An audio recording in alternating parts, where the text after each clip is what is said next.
Good afternoon everyone. आज मैं फिर से आपके बीच में हूँ आईसीएस कोचिंग सेंटर के इस फेसबुक के पेज पर। और आज हमारे साथ हैं बहुत सारे आईसीएस के चीते और बहुत सारी हमारी आईसीएस की बेटियां जिन्होंने अलग अलग फील्ड्स में सरकारी नौकरी में मुकाम हासिल किया और अपनी घड़ी लेने के लिए आज ये अलग अलग ब्रांचेस से सोनीपत जो हमारा मेन सेंटर चलता है वहां आए हुए थे। मैं तो लगभग आपसे जुड़ी ही रहती हूँ, आज एक एक से मिलवाती हूँ। हर एक की कहानी अपने आप में एक एग्जाम्पल है, एक उदाहरण है कि परिस्थितियां चाहे कितनी भी विपरीत हो, अगर आपने मन में ठान लिया, अगर आपने एक अपनी जिंदगी का एक उद्देश्य बना लिया और उसको हासिल करने में बहुत हार्डवर्क किया, तो फाइनली जो आपने टारगेट बनाया है उसको आप अचीव कर सकते हैं। परिस्थितियां सबकी अच्छी नहीं होती और जिंदगी का मतलब ही उतार चढ़ाव है। उस उतार चढ़ाव के दौर में आप किस हद तक जो है अपनी चीजों को मैनेज करने में सक्षम रहते हैं, ये बहुत हद तक डिसाइड करता है कि आपका भविष्य कैसा होगा। तो हमारे बीच में बहुत सारी बेटियां हैं, बहुत सारे बेटे हैं, एक एक करके आपसे मिलवाती हूँ। चलो सबसे पहले हम बातचीत करते हैं। तुम बताओ बेटा, क्या नाम है तुम्हारा? सविता। सविता, तुम्हारे पिताजी क्या करते हैं? मजदूरी करते हैं। मम्मी? मजदूरी। दोनों मजदूरी करते हैं। कितने भाई बहन हो बेटा? हम 3 हैं। 3 भाई बहन हो। तुम सबसे बड़ी हो? तो तुमने पढ़ने की बचपन से मन में ललक थी कि मुझे पढ़ना है? सरकारी स्कूल से पढ़ी हो बेटा? बहुत सारे लोग कहते हैं कि सरकारी स्कूल से पढ़ के कुछ भी नहीं कर सकते। नहीं मैम, बहुत कुछ करते हैं, हम कॉलेज के टॉपर भी रहे हैं। अच्छा, इसका मतलब तुम पढ़ाई में शुरू से अच्छी थी। नौकरी का सपना कैसे देखा बेटा? ये घर की कंडीशन इतनी अच्छी नहीं थी। अच्छा, अच्छा करना था। अच्छा करना था। पेरेंट्स की जो माली हालत थी उसको सुधारना था। खर्चा कौन देता था बेटा तुम्हारे का, आने जाने का, इन सब का? पैदल ही आते जाते थे। पैदल आती जाती थी। कौन सी ब्रांच से हो? Ma'am branch. महम से। महम ब्रांच जो हमारी चल रही है, जैसे जगह जगह पे ब्रांचेस खोलने का सबसे बड़ा फायदा जो होता है ना, वो ये होता है कि आसपास के गांव के बच्चे, अब जैसे इसके पिताजी मजदूरी करते हैं, ये मुझे बता रही थी, एक जो ये अपना ईंट के भट्टे होते हैं, यहाँ इसके पिताजी काम करते हैं जब ईंट बनाने का सीजन होता है। अब आप देखिए, वो लड़की जिसके पास बहुत ज्यादा पैसा नहीं है, बैकग्राउंड नहीं है, इच्छाएं हैं, सपने हैं कि मुझे आगे बढ़ना है, वो किराया अफोर्ड नहीं कर पाएगी। पैदल जाने के रास्ते में अगर उसका कोई सेंटर है तो वहां वो पढ़ के एक छोटी सी फीस में अपने खर्चे खुद से उठाते हुए और आज हमारे यहाँ घड़ी लेने पहुंची हुई है। तो सच में ये अपने आप में एक प्रेरणा है। फिर बेटा कितने दिन पढ़ी तुम?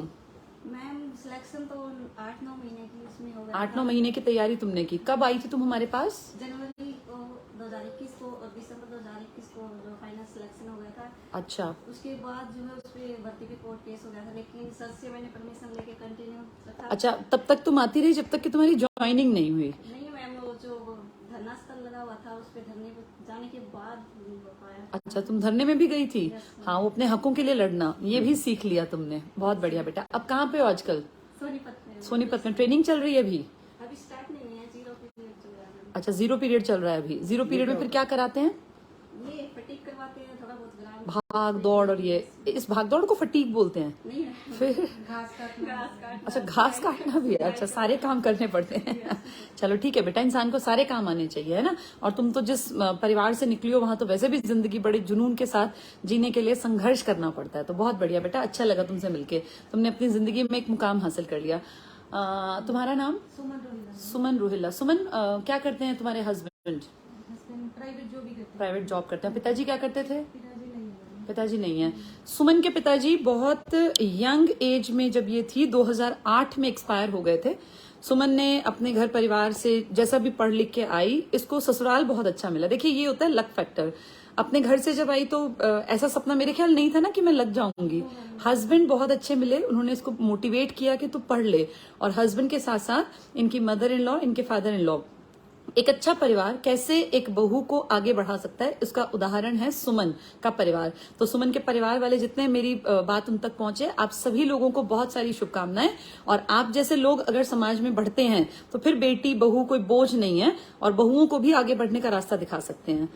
सुमन, किस चीज में हो गया selection? Haryana police. Haryana police. तुम भी वहीं पे हो? हाँ जी, पुलिस लाइन से। हाँ, ये हमारी जो तीनों बेटियां जो आई हुई हैं आज, हमारे वहाँ यहाँ तो उनको परमिशन नहीं मिली आने की यहाँ। अच्छा, सुमन बता रही है कि हमारी बहुत सारी बेटियां सोनीपत में ही ट्रेनिंग के लिए आईसीएस से गई हुई हैं, पर परमिशन सबकी नहीं हुई, इन तीनों की हो गई। सुमन बताओ, स्ट्रगल कैसा रहा तुम्हारी लाइफ का? काफी, मतलब जो टेस्ट क्वालिफाई हुई। अच्छा, मैं सिर्फ और सिर्फ एस्टेट करने के लिए गई थी मैडम। तो तुम सिर्फ टीचिंग में के चक्कर में आई थी? था, लेकिन सिर्फ और सिर्फ परिमल सर ने मोटिवेट किया कि कोई भी मतलब फॉर्म फिल हो निकले तो आप फॉर्म फिल करिए। तो मैंने हरियाणा पुलिस का किया और टीचिंग का तो वैकेंसी नहीं आ रही थी मैडम, 13 साल से वैकेंसी नहीं आ रही। हाँ, टीचिंग में तो बहुत बुरा हाल मेरा है। टीचिंग का भी मतलब वैकेंसी आ रही है, तो टीजीटी का मेरा वो डीवी हो चुका है। बहुत बढ़िया। टीजीटी किस सब्जेक्ट में? इंग्लिश का मैम। इंग्लिश में। तो मैं आपको बता दूं, सुमन रोहिल्ला का अभी इनकी ज्वाइनिंग हो गई है सोनीपत में, ये अपना ड्यूटी पर आ गई हैं और इनका टीजीटी इंग्लिश भी क्लियर है और टीजीटी का मतलब है 70,000 के आसपास का इनका स्केल। अभी 35-40 हजार की नौकरी पर हैं और सीधी छलांग लगेगी। मुझे उम्मीद है तुम्हारा हो भी जाएगा सुमन, क्योंकि डीवी तक बात पहुंच गई है। तो जिस दिन डीवी के बाद अब फाइनल में जो होगा, तो मैं बहुत सारी मेरी शुभकामनाएं, काश कि तुम वहां तक पहुंच जाओ। तो देखो, एक लड़की जो सिर्फ टीचिंग का पढ़ने का सोच के आई थी, उसने सबसे पहले अपने पैर जमाए, टीचिंग में साइड बाय साइड तैयारी करती रही। आज ये टीचिंग का एग्जाम भी इसका क्लियर है, इसका डॉक्यूमेंट वेरिफिकेशन भी हो गया, लेकिन उससे पहले इसने अपने पैर जमा रखे हैं। अगर कोई भी दिक्कत आती है टीचिंग के इसमें प्रोफेशन में, तो ऐसा नहीं है कि सुमन बेरोजगार है, सुमन के पास एक नौकरी है। ये नौकरी पर फिलहाल में कार्यरत है यहीं पर सोनीपत में। आप बेटा क्या नाम है? लोकेश मैम। लोकेश, मैं वहीं आ जाती हूँ। इसको यहाँ बुला लो ऐसे। हाँ लोकेश, इधर आ जाओ तुम। लोकेश किस चीज में ज्वाइन हो गया? लोकेश इंडियन रेलवे में। लोकेश, तुम्हारी जिंदगी में भी काफी स्ट्रगल रहा, घर परिवार के बारे में बताओ जरा। घर में मम्मी पापा हैं और मम्मी तो मतलब इतने साल मतलब वो ये जो ज्यादा होगी ना, तो खेती भी पहले की, तो मेरी मम्मी बोल रही थी कि ज्यादा मतलब अब तू आगे पढ़ ले। तूने ग्रेजुएशन की, मैंने बीए करी थी ना, तो उसका अगर तू एमबीए कर ले तो कंपनी में चला जाएगा। अच्छा। फिर मैंने मतलब सर ने समझाया था जैसे, तो एक बात की एक मतलब एक सपना मतलब यो है ना, तो मतलब आप सरकारी नौकरी भी लग सकते हैं। हाँ। तो मैं फिर मैंने मतलब घर के सारे समझाई रखे कि मतलब एक पढ़ना है, मतलब जो लग सकता हूँ मैं, ये सकता हूँ मैं। कितने दिन संघर्ष किया बेटा? 3 साल हो गए मैम। 3 साल हो गए। 3 साल लग गए। कोरोना का टाइम पीरियड इसके बीच में आया। तुम ऐप पे पढ़े थे क्या? यस मैम, ऐप पे भी पढ़ा था और लगातार सेंटर पे भी आता रहा। ठीक है। तो अब तुम जो हो किस चीज में? इसमें इंडियन रेलवे में। ठीक है, बहुत बढ़िया बेटा। और इसके बारे में मैं थोड़ा सा बता दूं, नाम क्या था बेटा? लोकेश मैम। लोकेश। लोकेश ने लाइफ में संघर्ष भी बहुत देखा। इसकी माताजी की तबीयत खराब रहती, तो घर में भी कई बार इसको माताजी की हेल्प करानी पड़ती थी। माताजी की हेल्प भी कराता, कभी जरूरत पड़ने पे पिताजी के साथ भी काम कराता, फिर अपना पढ़ता। तो लोकेश ने एक एग्जाम्पल सेट किया कि परिस्थितियां कितना ही संघर्ष आपके सामने लेकर आए, अगर आप में विल पावर है तो आप कुछ भी हासिल कर सकते हैं। तो लोकेश, मेरी तरफ से बहुत सारी शुभकामनाएं। ये लोकेश की बातें सुन करके जो है मुझे भी एक बात याद आ रही है। हम लोगों ने सेंटर कर लिया था। सेंटर करने के बाद जो है बच्चे बहुत आते थे और बैठने की जगह नहीं थी। तो मेरा एक मित्र आया, आकर के उसने कहा भाई जो है ऐसे ऐसे जो है अपनी भाभी को पढ़ा ले। तो मैंने कहा भाई देखो, सुबह वाले बैच में जगह नहीं, बैठने की जगह नहीं। जो बच्चे पहले से आ रहे हैं हम उनको कैसे मना करें? तो जगह नहीं थी बिल्कुल भी एक भी बच्चे की बैठने की। तो मैंने उसको मना कर दिया, भाई जो है जैसे हम उसको दोपहर वाले बैच में भेज दे, शाम वाले बैच में भेज दे, वो अभी नए बन रहे हैं। तो उस टाइम पर जो है उसने क्या बोला कि जो कल तई तो गोबर गिरा करता, आज जो हमारे जो है मेरी वाइफ को जो है नौकरी जो है लगवाने से और पढ़ाने से जो है मना कर रहा है। और फाइनली वो रह गई थी, नौकरी लगी नहीं थी, क्योंकि एटीट्यूड उस प्रकार का नहीं था। जैसे हम कल तक गोबर गिर रहे थे, तो जैसे मेहनत हमने की, लोकेश ने की, हम तो जो है गोबर भी डाल के आते थे, सफाई करते थे, सारे काम करते थे। और मेरी दादी, बुआएं और बाकी लोग भी जो है जो गालियां देते थे मेरी माँ को कि जो है इसको लड़कियों वाले काम करवाती है। तो लड़कियों वाले काम, लड़कों वाले काम, ये तो क्या है? पर अपने पेरेंट्स को हमने जो वो करके और बहुत लो लेवल से घर को हम बहुत ऊपर तक लेकर के गए थे। और आज सब लोगों के सामने ये रिजल्ट है। और हर रोज आप देख रहे हो, हर रोज 5-7 बच्चे, हर रोज 5-7 बच्चे, और छुट्टी नहीं मिलती। जैसे लड़कियां बता रही थी कि आना तो बहुत चाह रही थी लेकिन छुट्टी नहीं मिली, तो इतने बच्चे सिलेक्ट हो रहे हैं, बस पूछो मत। तो बहुत बहुत शुभकामनाएं लोकेश, मेरी तरफ से भी ये बात मुझे याद आई थी। तो देखो हरियाणा में तो, हाँ मुझे याद है। तो लोकेश जैसा ही जीवन बहुत लोगों का है, जिनको घर पे भी काम करना पड़ता है, पिताजी का भी हाथ बटाना पड़ता है, माताजी की भी कई बार ऐसी कंडीशन होती है कि नहीं ठीक है तो काम कर। लेकिन बात ये नहीं होती कि हम कौन से काम, और ये तो जेंडर तो इंसान ने बना दिया, समाज ने, कि ये काम सिर्फ औरतें करेंगी, ये काम सिर्फ आदमी करेंगे। अदरवाइज घर के काम में, भाई जानवरों के काम में, पशुओं के काम में ऐसे लोग मजाक उड़ाते थे। हमारे दोस्त भी बोलते थे, जैसे हम जो है गोबर लेके जाते थे, बोला लड़की लड़की, वैसे तो लेट उठते थे, हम जल्दी डाल के आते थे। पता ही नहीं चलता, मैं 5 बजे मतलब, अरे हम 4 बजे उठ के जाते ना, तो वो हमारा मजाक उड़ाने के लिए तो कंपटीशन हो गया कि सर 4 बजे उठ के डाल देंगे, तुम 5 बजे। हम लोग जब जल्दी उठ के डाल के आते ना तो उस टाइम पर जो है सब लोग जो है जाते हैं और जो है फिर वो जो है मजाक उड़ाते, जैसे जब तक जो वहां तक जाते तो जो है थोड़ी आगे पीछे रहते, लड़की वहां करते रहेंगे, इससे हमारा क्या जा रहा है। मुझे कोई नहीं बोलता, पता ही नहीं चलने देता, मतलब इतना। बेटा कोई फर्क नहीं पड़ता, ये तो अब वही लोग तुम्हें देख रहे होंगे कि आज तुम जो है फेसबुक पेज पर आए हुए हो, आज तुमने अपनी एक मुकाम हासिल कर लिया। चलो बहुत बढ़िया बेटा। तुम्हारा नाम? योगेश मैम। योगेश। कितनी उम्र है? मैम 20 साल। आईसीएस महम से 20 साल के हो। किस चीज में ज्वाइन हो गया बेटा? Indian army. इंडियन आर्मी में हो गया। कितने दिन पढ़े बेटा? 1.5 साल तैयारी। 1.5 साल तैयारी की, तो मतलब 18 के आसपास, 12th करते ही तुम आ गए थे। बहुत सारे बच्चे उस टाइम पे ग्रेजुएशन की तरफ भागते हैं जिनके पीछे का बेस भी कमजोर होता है, उनके लिए कोई मैसेज देना चाहते हो? यस मैम, जैसे मैं सेकंड ईयर में हूँ, हाँ, मतलब नौकरी भी होगी और साथ साथ ये ग्रेजुएशन भी होगी। अब ग्रेजुएशन तुम रेगुलर कर रहे हो या कॉरेस्पॉन्डेंस से? नो मैम, इग्नोर से मैम। इग्नू से कर रहे हो, तो तुम्हें क्या अंतर महसूस हुआ? कॉलेज ना जाने का कोई नुकसान लगता है तुम्हें? No ma'am. नहीं ना। मैं भी कॉलेज नहीं गई बेटा, मैंने भी 12वीं करके पहले नौकरी पकड़ी, कॉलेज तो अपना साइड में कॉरेस्पॉन्डेंस से कर लो। अब तुम उम्र कितनी बता रहे हो? 19.5 साल। Yes ma'am. 19 साल, 19.5 साल। अब आगे बढ़ने के बेटा बहुत सारे चांसेस हैं, और अपनी तैयारी को कंटिन्यू रखना ताकि और अच्छी जगह पे पहुंच पाओ। पिताजी क्या करते हैं? पिताजी की डेथ होती डेथ हो गई पिताजी की, और घर का साधन कैसे चलता है फिर? घर है, घर से मम्मी करती है। मम्मी करती हैं। मामा रहता है घर पर। अच्छा, अब तुम देखो कितना सही डिसीजन लिया बेटा तुमने, बिल्कुल सही किया। अब जैसे पिताजी नहीं है, कितने साल किससे मांग के अपनी पढ़ाई लिखाई पूरी करते हैं, अब कमाने लायक हो गए, किसी के सामने हाथ फैलाना ही नहीं पड़ेगा, तो बहुत बढ़िया। ये देखो अपने अपने एग्जाम्पल है, 19 साल की छोटी सी उम्र में पिताजी का साया सिर से उठ गया। पिताजी को गए कितने साल हो गए? 2 साल। 2 साल हो गए। तब तुम्हारी उम्र 17 साल की थी, 12वीं में थे, 12th क्लास में था ये लड़का, तब इसके पिताजी चल बसे। जैसे देखा जाए तो एकदम दुखों का पहाड़ टूट पड़ता है घर का कमाऊ आदमी अगर चला जाए तो, लेकिन इसने सही डिसीजन लिया कि मुझे पढ़ के अपना और नौकरी हासिल करनी है, पढ़ाई में साइड में अपना जो ये डिग्री वाली है इसको कर लूंगा। अब जैसे बहुत लोग कह देते हैं कि पढ़ाई पहले करनी चाहिए, तैयारी बाद में, ऐसे घरों से उदाहरण ले सकते हैं। अगर घर में दिक्कत आन पड़े तो फिर पढ़ाई को करना चाहिए, लेकिन साइड में अपना मेन टारगेट बना लो कि पहले पैरों पे खड़ा जाओ। अब 19 साल के इस लड़के के पास नौकरी है, पढ़ाई अपनी साइड बाय साइड करता रहेगा, आगे जिंदगी में कामयाब हो जाएगा।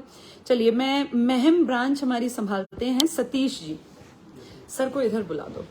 सतीश जी से आपको मिलवाती हूँ। सतीश जी, आज इतने सारे बच्चों को आप लेकर आए हैं, आप कितने खुश मतलब कितनी खुशी आपको हो रही है? बहुत खुश मैम, लगातार 3-4 दिन से ये खुशियां दे रहे हैं, मिठाइयाँ खिला रहे हैं, मतलब पेट भी मीठे से इतना फुल हो गया कि बच्चे सब कह रहे हैं, वो जयदीप भी कह रहा था कि सर आपने तो मिठाई मौज होगी। हाँ, बस मिठाई की ऐसी मौज होती रहे। आपने महम में जब ये ब्रांच खोली सर, तब ये आपकी उम्र कितनी हो गई है? मैम मेरी उम्र 28 साल हो गई। 28। ये तो बच्चे कई तो आपके जितने हैं, यस मैम। है ना, 1-2 तो आपसे बड़ा भी है। तो आप जैसे, अब एक तो होता है नौकरी लेना, एक होता है मैं ऐसा माहौल दूं कि मेरे यहाँ से पढ़ के बच्चे जिंदगी में कामयाब हो जाएं।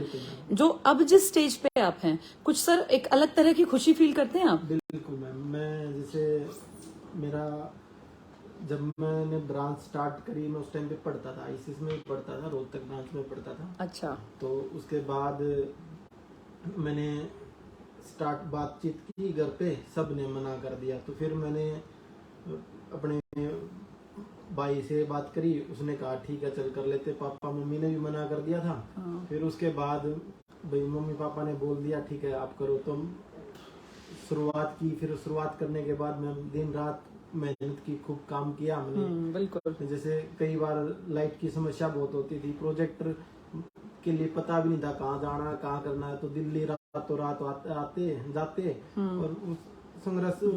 लेकिन उसके बाद अब ये सब ऐसा बोलते हैं कि भाई आपने किया क्या, मतलब आप तो बैठे रहते हो, ये करते हो, लेकिन वो चीजें दिखाई नहीं देती। बिल्कुल नहीं, आपने जो माहौल दिया है बच्चों को, ये जो गरीब मजदूरों के बच्चे लग गए, जिसके पिताजी नहीं है, जिसकी किसी की माताजी नहीं है, बीमार हैं, उन सब ने जैसे वो लोग बहुत दूर तक नहीं जा पाते। जैसे महम एक छोटा सा शहर है देखने में, तो अब रोहतक हर किसी के बस की नहीं है ना जाना, उतना किराया देना। तो आपको बहुत सारी दुआएं मिलेंगी सर। इनडायरेक्टली आपने भी काम किया है इन सबको सफल बनाने में, वो चाहे दिखता ना हो। अगर आप वो ब्रांच वहां ना खोलते तो ये जो बेटियां हैं इनको कौन रोहतक भेज देता? हर परिवार नहीं भेजता सर रोहतक। इतने बड़े शहर में आना जाना पॉसिबल नहीं होता, साधन नहीं होते, इतना किराया नहीं होता। तो आपका भी बहुत बड़ा योगदान है सर, बहुत बहुत मुबारक हो, आपके साथ इतने सारे बच्चे आए हुए हैं। आपका प्रेमल सर का मार्गदर्शन, इसने ही तो इनको कामयाब बनाया। आपने भी तो मेरे को भी तो मार्गदर्शन दिखाया, मैं भी आज इस वजह से कामयाब हूँ। सर ये ना कड़ी होती है, जैसे एक कोई शुरुआत करता है फिर एक से एक जुड़ते जाते हैं। जितने अच्छे लोगों की कड़ी बड़ी होती जाएगी ना सर, उतना समाज में पॉजिटिव एनर्जी। अब जो ये 19 साल का लड़का लग गया, इसके बिगड़ने के चांसेस खत्म हो गए। सरकारी नौकरी में जाके कहां से बिगड़ेगा? नहीं तो कितने सारे लड़के हमारे सोनीपत, पूरे हरियाणा के, पंजाब के, कितना बुरा हाल है, ड्रग्स की तरफ पहुंच गए सर। तो उन सबको बचाने में आपने भी योगदान दिया, बहुत बहुत आपको भी शुभकामनाएं सर मेरी तरफ से। चलो, और जिस जिसका है, जिस जिसको कुछ बोलना है बता सकते हैं। आओ बेटा, क्या नाम है आपका? मनीष मैम। मनीष, कितनी उम्र है मनीष की? 19 साल में। 19 साल, तुम भी बहुत यंग हो बेटा। कब पढ़ने आए थे हमारे पास? 2021 में ली थी मैंने मैम, 1 साल कोचिंग अच्छा। करी थी मैम सेंटर पे। ओके। और फिर उसके बाद मैंने जो भी इतनी मतलब आईसीएस की बुक थी उनसे स्टडी लगातार पढ़ते रहे? Yes ma'am. ठीक है। किस 2 चीज बार में हो मैंने गया बेटा? आर्मी का पेपर दिया मैम। पहली बार मैं रह गया था मैम, और अब की बार मेरा फाइनल सिलेक्शन हो गया फाइनल आर्मी हो में। गया। अच्छा, कब जाना है बेटा? अभी मैम डॉक्यूमेंट वेरिफिकेशन रहता है, उनके बाद वही बताएंगे कब। चलो, मेरे ख्याल अक्टूबर नवंबर में कह रहे हैं, क्योंकि कई सारी ज्वाइनिंग, हाँ अक्टूबर, 28 अक्टूबर के आसपास कह रहे हैं कि हो जाएगा। चलो बेटा, बहुत बढ़िया। तो तुम इतनी छोटी सी एज में किसने तुम्हें कहा कि भाई जाके पढ़ ले और नौकरी लग जा? सिस्टर पढ़ती थी मैम पहले आईसीएस पे। अच्छा, तुम्हारी सिस्टर पढ़ती थी, उसको तुमने देखा, यस मैम। तब तुम फिर फील करते थे कि मैं भी पढ़ूंगा एक दिन जाके? फिर उसी ने कहा था मैं आईसीएस पे ले 1 साल कोचिंग है। हाँ, फिर हाँ। मैंने वहाँ से कोचिंग करी मैम। उसके बाद और मैंने अपने स्टडी थी जो कंटिन्यू रखी, और उसके बाद मेरा आपकी बार फाइनल सिलेक्शन हो गया। चलो। सेकंड चांस था मैम। चलो, बहुत बढ़िया बेटा, बहुत बढ़िया। और कौन रह गया? आ जाओ। इनको मिलवाने से पहले मैं थोड़ा सा बताना चाहूंगी, इनकी एज है जिनसे मिलवाने जा रही हूँ 32 साल। 28 साल की उम्र में इनका एक परिवार है, वाइफ है, शीतल बताए थे शायद अपना नाम, शीतल इनकी वाइफ का नाम है। इनके 2 बच्चे थे। इनके दिमाग में आया, इनकी वाइफ ने इनफैक्ट इनको मोटिवेट किया कि आपको सरकारी नौकरी की तैयारी करनी चाहिए। परिवार, जैसा कि सभी जानते हैं कि एज के बाद विरोधी हो जाते हैं कि अब इस उम्र में थोड़ी ना पढ़ने का टाइम है। इनके परिवार के बहुत लोगों ने विरोध किया इस बात का कि अब 2 बच्चे हो गए, अब कहाँ जाके पढ़ेगा। लेकिन इनकी वाइफ ने इनका साथ दिया, और इतनी मेहनत की इन्होंने, इतनी मेहनत की कि जो एग्जाम दिया इन्होंने, उम्र इनकी 28 साल थी। एक डर के कारण भी आदमी नहीं पढ़ पाता है कि भैया अब तो उम्र ही भागने वाली है। इतनी मेहनत की कि सारे पेपर पास किए, और अब 6 महीने से ये सरकारी नौकरी कर रहे हैं। आज हमारे बीच में है, अपने संघर्ष की गाथा ये खुद आपको सुनाएंगे। मेरा नाम विकास है। हाँ, क्या नाम बताया आपने? विकास कुमार विकास, है। बताओ मैं विकास। निनाना से का रहने वाला हूँ। मैंने मेरी शादी हो गई थी, 2 बच्चे थे, 28 साल की उम्र हो गई। तो उसके बाद मेरा एक दोस्त था राहुल, उसने मुझे मैम की, बबीता मैम की वीडियो दिखाई थी हरियाणा जीके की। तो उसके बाद मुझे लगा कि मुझे भी कोचिंग लेनी चाहिए। तो उसके बाद मैं आईसीएस मैम का भी धन्यवाद करूँगा। वो बिल्कुल मेरे घर से 10 किलोमीटर की दूरी थी, तो मुझे ज़्यादा पैसे के लिए ज़्यादा दिक्कत नहीं हुई, पास में था, आना जाना सुलभ हुआ। उसके बाद मैंने 2019 में कोचिंग लेना शुरू किया। उसके बाद मेरा स्टेट क्लियर हुआ, एनटीपीसी का हुआ, और भी 1-2 एग्जाम और भी हुआ, और फाइनल में मेरे रेलवे ग्रुप डी में मेरा सिलेक्शन हो गया। अब मैं 6 महीने से जॉब पर हूँ। कहाँ पे हो आजकल? मैं वेस्ट बंगाल है मैम। अच्छा, वेस्ट बंगाल में हो। हाँ, वेस्ट परिवार तो यहीं रहता होगा अभी? हाँ मैम, वो पोस्ट ट्रांसफर हो जाएगा। वहाँ वेस्ट बंगाल का एक लड़का मेरे घर के पास में है, बगल में है। अच्छा, म्यूचुअल हो जाएगा। हाँ, म्यूचुअल ट्रांसफर हो जाएगा। चलो, वो बहुत मेरी बढ़िया। चला जाएगा। अब कम से कम ये हो गया कि कोई ताने नहीं देगा। हाँ, बिल्कुल भी नहीं देगा। और यही है कि मैं ऊपर भी यही बोल के आया हूँ कि जो हमारा आईसीएस के जो स्टाफ जो आपको पढ़ा रहा है, उससे बाहर कोई भी एग्जाम नहीं आता है। आप उसी को अच्छे से पढ़िए, उसके बाद आप सीजीएल देंगे या बैंक का पीओ का देंगे, कोई भी एग्जाम देंगे वो आपका क्लियर। एक बेस अच्छा बन जाए, फिर मेहनत करता जाए बच्चा तो निकाल सकता चला है। जाएगा। कितने घंटे तुम लगातार पढ़ते रहे? मैम एग्जाम के टाइम पे मैंने 15-15 घंटे पढ़ाई। हाँ, क्योंकि तुम्हें पढ़ाई छोड़े बहुत दिन भी तो हो गए होंगे ना, बहुत ज्यादा टाइम हुआ। दोबारा से सब कुछ सीखना पड़ा होगा। 10 साल हो गए थे मैंने इंटर किया था तब। 10 साल बाद तुमने सोचा, क्योंकि 17-18 में इंटर किया होगा, और फिर तुमने 28 में जाके प्लान बनाया कि मुझे पढ़ना चाहिए। एक बहुत लंबा गैप आ गया था, लेकिन तुमने देखो ये प्रूव किया कि अगर कोई भी मेहनत करे, किसी भी उम्र में, कितनी भी प्रॉब्लम्स के बीच में, वो कुछ भी हासिल कर सकता है। तो अब तुम्हारी वाइफ खुश है जिन्होंने तुम्हें मोटिवेट किया था? हाँ मैम, बहुत खुश है। अच्छा। शायद वो वीडियो देख रही होंगी।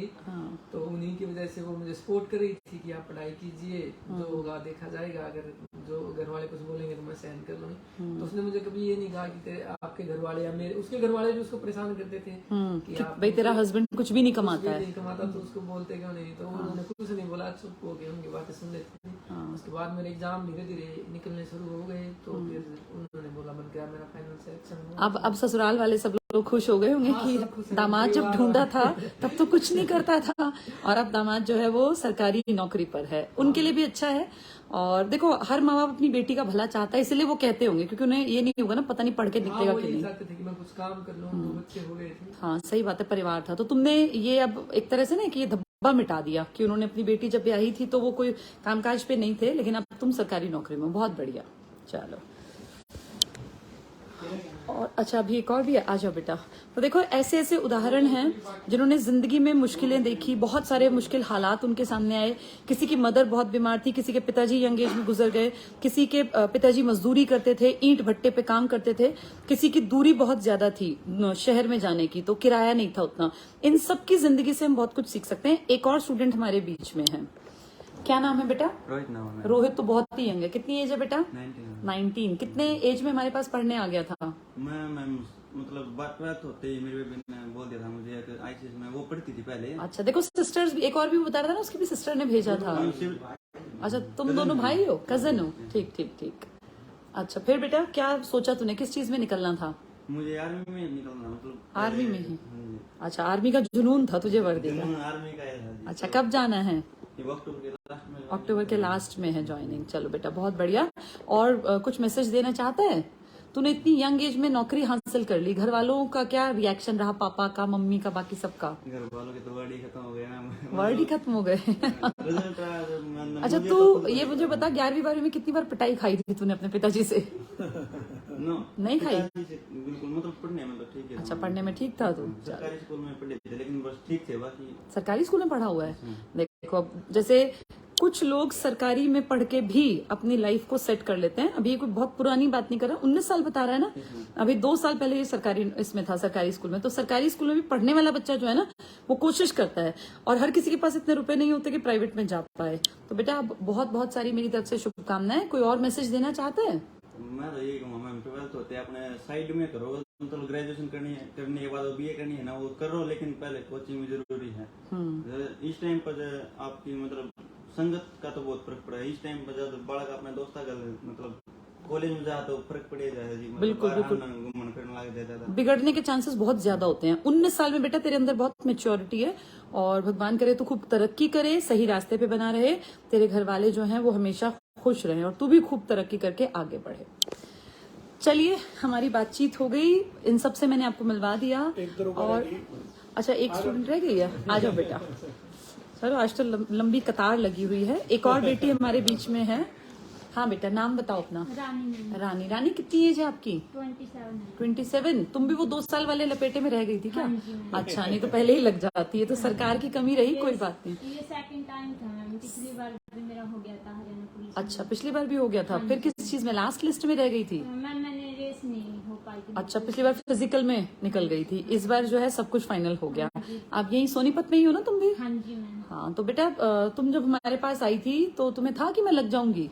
मैम वैसे तो मेरा पहले ही क्लियर था। अच्छा। 2019 में पुलिस का। अच्छा तो 1-2 नंबर का रहता। हाँ वो 1-2 नंबर की कमी रह जाती है सेल्फ स्टडी में ना थोड़ा, क्योंकि गाइडेंस सही नहीं मिल पाता। हाँ जी मैम। फिर मैंने आपसे शुरू किया मैम, फिर अच्छा। बहुत अच्छा लगा, आप जैसे पढ़ाते हो तो बहुत अच्छा लगा, तो उसकी वजह से अब मेरे बहुत ज्यादा नंबर आते थे। अच्छा तो मैंने तो 2 टाइम एस्टेट, 2 टाइम सीटेट और दुर्गा शक्ति का भी, और 2 टाइम हरियाणा पुलिस का अच्छा, तो एग्जाम। बहुत सारे एग्जाम तुम्हारे क्लियर हुए। Yes. चलो बहुत बढ़िया बेटा। पिताजी क्या करते हैं? शॉपकीपर है। शॉपकीपर है। मम्मी घर पे रहती है। हाँ जी। तुम घर में सबसे बड़ी हो? मैम मैं सबसे छोटी हूँ। सबसे छोटी हो। कितनी नौकरी है घर में? अभी कोई नहीं मैम, मैं तुम पहली सरकारी नौकरी पे हो। चलो बहुत बढ़िया बेटा, मेरी सबसे बहुत सारी शुभकामनाएं। तो कितने सारे स्टूडेंट से आज हम मिले, अलग अलग फील्ड्स में। कोई रेलवे में काम कर रहा है, कोई आर्मी में जा रहा है, कोई पुलिस में है बेटियां, किसी का टीचिंग में हो गया, कहने का मतलब सिर्फ एक है, तैयारी एक बार जम के कर लो, हर चीज को इतना क्लैरिटी के साथ पढ़ो, हर कॉन्सेप्ट को समझो, ताकि कहीं भी पेपर हो, चाहे पुलिस का हो, टीचिंग का हो, एसएससी का हो, एचएसएससी का हो, या फिर आपका रेलवे का या बैंक का, हर एग्जाम में तैयारी एक ही काम आती है, जम के करनी पड़ेगी। तो मेरी तरफ से जितने लोग हमसे जुड़े उन सभी का शुक्रिया, और ऐसे अपने आप में कहानियां सुनने से मोटिवेशन मिलता रहता है। ये जब हम लोगों ने चालू किया था ना कि जो है एक ही तैयारी में अलग अलग जगह लगेंगे, तो ये इतने बच्चे आए हुए हैं, देखो ये प्रूफ है इस बात का कि हाँ ये बातें सही हैं। और सभी लोगों को जो तैयारी करनी चाहिए वो इसी तरीके से करनी चाहिए कि कोई भी एग्जाम आए, कोई भी भर्ती आए, हमारा सिलेक्शन वहां पर हो जाएगा। तो ये जो ब्रांचेज हैं आईसीएस की, ये बहुत सारी जगहों पर ब्रांचेज चल रही हैं। आप सभी लोग भी जो आईसीएस की ब्रांचेज में जाकर के अपनी तैयारी को अंजाम दे सकते हैं, नौकरी तक पहुंचा सकते हैं। ये जो इतने बच्चे आते हैं, इनको घड़ी दी जाती है, तो ये सब लोगों के लिए मोटिवेशन का काम करते हैं कि देखो गरीब से गरीब छात्र भी अच्छी तैयारी करके सिलेक्शन ले सकता है। आप सभी लोगों के जो जितने भी लोग जो है जानकार हैं, रिश्तेदार हैं, जो लोग निराश हैं, हताश हैं, जिनको कोई रास्ता नहीं दिख रहा, तो उनको रास्ता दिखाओ आईसीएस। आईसीएस में बच्चा आएगा, अच्छे से पढ़ेगा, सिलेक्शन होगा। और जो बच्चे पढ़ जाते हैं वही सिलेक्शन हो जाता है। तुम्हारी ब्रांच में ऐसा कोई बच्चा है जो अच्छे से पढ़ा और सिलेक्शन नहीं हुआ? नहीं, सिलेक्शन तो बहुत का हुआ। मैं कह रहा हूँ कोई अच्छे से पढ़ा और सिलेक्शन नहीं हुआ, ऐसा कौन? मेरे गांव का लड़का आर्मी में चला गया है, वो 3 साल हो गए, अब इससे बात हुई, वो आएगा। ऐसे बहुत लोग लगते रहते हैं। जैसे जितने बच्चे जो अच्छे तरीके से पढ़ रहे हैं तो सिलेक्ट हो ही जाएंगे। अब जो पढ़ता नहीं उसका क्या इलाज है? जो सही से पढ़ता ना सर, उसका सिलेक्शन है पक्का, इसमें कोई वो नहीं है। ये कौन है? ये मैम आईसीएस अनूपगढ़ से है। इसका मेरा फिजिकल साथ था, इसका ये रेलवे में भी सिलेक्टेड है। अच्छा, और ये आपके पास आने की बोल रहा था। हाँ। चलो, क्या नाम है इसका? इसका नाम सोनू सोलरा। अच्छा, सोनू। ये दोनों क्या नाम है? सोनू? हाँ, सोनू सोलरा।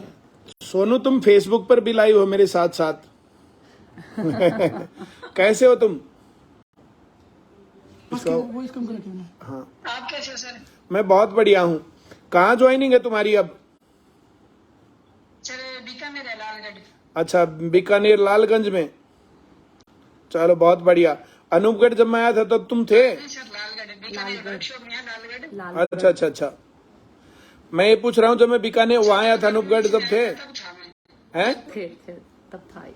अच्छा 2019 में तब आप अनूपगढ़ आए थे, तब था सर मैं। अच्छा अच्छा। कितने दिन पढ़े तुम? कितने दिन पढ़े? सर 1 साल पूरा। अच्छा, बहुत बढ़िया भाई, बहुत बहुत शुभकामनाएं। लो मैम से बात कर लो। हाँ बेटा, बहुत सारी 19 सालों पूरी कोचिंग की है सर। अच्छा, बहुत सारी शुभकामनाएं। बहुत बढ़िया, जब भी सब आओ, लोगों को जरूर बहुत मिलने बहुत आना, ठीक है? शुभकामनाएं। Thank you very much.